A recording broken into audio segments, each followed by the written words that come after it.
From birth, Tanjiro never had his scar, and it was something he acquired as a child.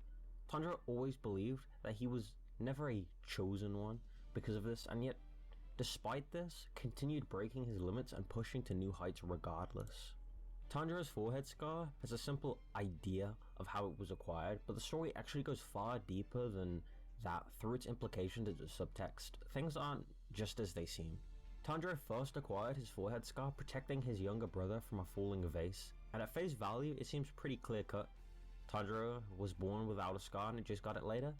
However, what's interesting about this scene is just how many things changed throughout the story. Tanjiro at first acquired his scar by protecting someone and pushing himself as a person. He protected what was precious to him. He took an injury to save something, to become better. In the final selection exams, however, we see that Tanjiro's scar actually shifts in design after resolving to kill the hand demon and taking another blow to his head. Blood drips from his skull, and the next time we see a healed Tanjiro, the design has shifted and become entirely different. This is the story drawing a connection. Tanjiro believes he never had the scar from birth, but perhaps Tanjiro did, but it was far too faint to see. When Tanjiro resolves to protect what is precious to him and suffers because of it, we see that his scar shift and change. Even much later on, when Tanjiro first acquired his Demon Slayer mark, isn't it interesting how the mark manifests over his scar and further complicates its design, whilst also making Tanjiro stronger?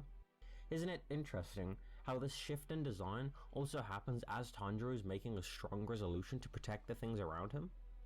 Through Tanjiro's scar, the story is implying the connection Tanjiro has to protecting the things around him, and how that is closely tied to his strength as a slayer and as a human. The scar on Tanjiro's forehead can also be used as a way of us as readers understanding the growth Tanjiro has undergone. Each time Tanjiro's scar is altered, Tanjiro himself achieves a new height as a slayer and becomes something more than he previously was.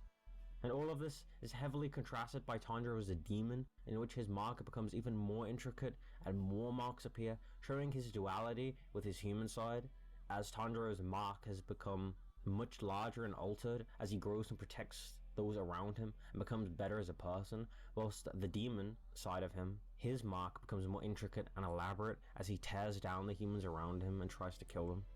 This perfectly illustrates the opposite nature of humans and demons. One benefits through selfishness and bloodlust, while the